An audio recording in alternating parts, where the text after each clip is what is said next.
Olhe à sua volta. O planeta parece cansado. E nós também estamos cansados. Climas extremos, guerras, fome, solidão, mesmo em meio a tanta gente. As florestas desaparecem, os mares sobem, e ainda assim somos condicionados a aceitar a ideia do é o preço do progresso. Mas será que esse é o progresso mesmo nosso? Ou só de alguns poucos? Vivemos em um tempo em que produzir virou sinônimo de existir.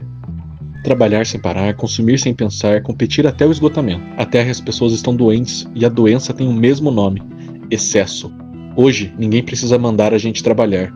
Nós mesmos nos cobramos. Acreditamos que, se não formos produtivos, somos inúteis. Se ficarmos o dia todo descansando, perdemos tempo. E quando a mente entra em colapso, o sistema diz: você precisa de mais foco. Juventude de hoje é muito mole. Ninguém diz que o problema não está em nós. Está no sistema que transforma tudo em produto. Uma sociedade que se vende como livre. Mas onde estão todos presos à obrigação de performar e produzir conteúdo de performance? Esse esgotamento não é só individual. É o retrato de um mundo que trocou o tempo de viver pelo tempo de produzir. Dizem que vivemos na era da abundância. Mas a abundância é para quem? Enquanto poucos acumulam fortunas que dariam para acabar com a fome no planeta, bilhões de pessoas trabalham até o limite para sobreviver. Nunca houve tanta riqueza, nem tanta desigualdade. Nos convenceram de que o problema é pessoal, que se você se esforçar, você chega lá, até porque, caramba, né, gente? Todo mundo tem as mesmas 24 horas no dia. Mas o jogo é montado para poucos ganharem. Enquanto a maioria carrega o peso do mundo, uma pequena elite decide o destino do planeta. De acordo com o autor Krenak, o maior erro da nossa civilização foi achar que a Terra é uma coisa separada da gente, que dá para cortar, cavar e queimar tudo, e depois é só replantar. Mas a Terra não é uma máquina, é um organismo vivo. Cada árvore derrubada, cada rio contaminado é uma ferida aberta nesse corpo comum. O que eles chamam de desenvolvimento muitas vezes é só destruição com um nome em inglês diferentão.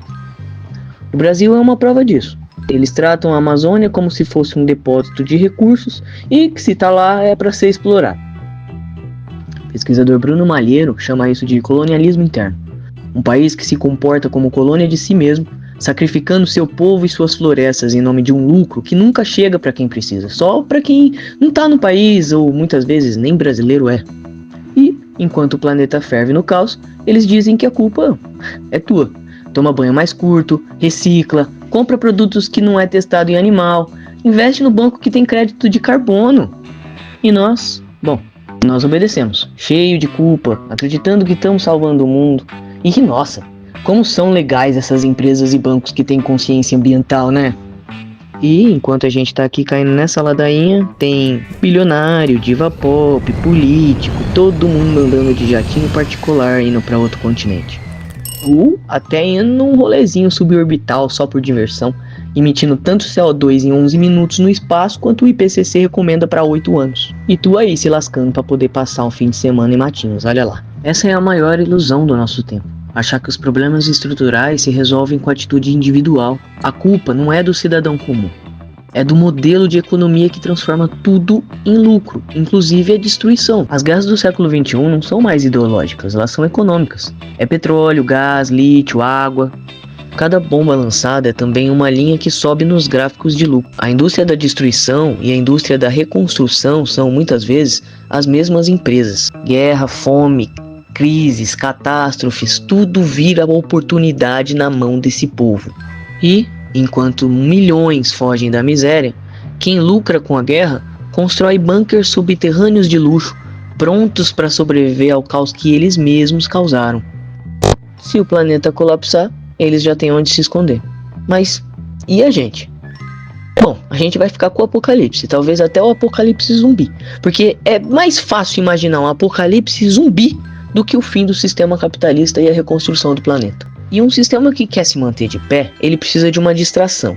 E a distração perfeita é o conflito entre nós. Enquanto a gente briga na internet, eles vão continuar enriquecendo. Enquanto a gente culpa o pobre, culpa o imigrante, culpa o LGBT, os verdadeiros responsáveis estão passando despercebidos. É assim que o sistema sobrevive, nos alienando, nos colocando uns contra os outros, fazendo a gente acreditar que o inimigo é o outro trabalhador, e não o jogo que nos esmaga igualmente.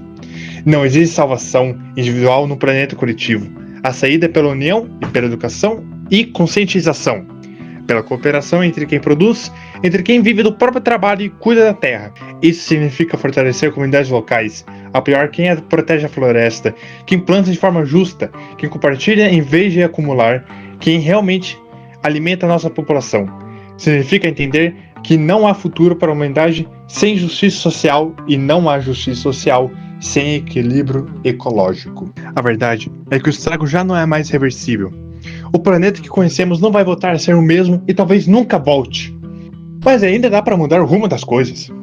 Não com culpa individual ou consumo consciente, mas consciência de classe, entendendo que o poder de transformar o mundo não está em quem acumula, em sim em quem trabalha, em quem vive, em quem sente o peso desse sistema todos os dias. Podemos usar tecnologia para aprender, se organizar, se fortalecer e não para gastar o pouco tempo livre rolando vídeos infinitos que só distraem enquanto o mundo arde.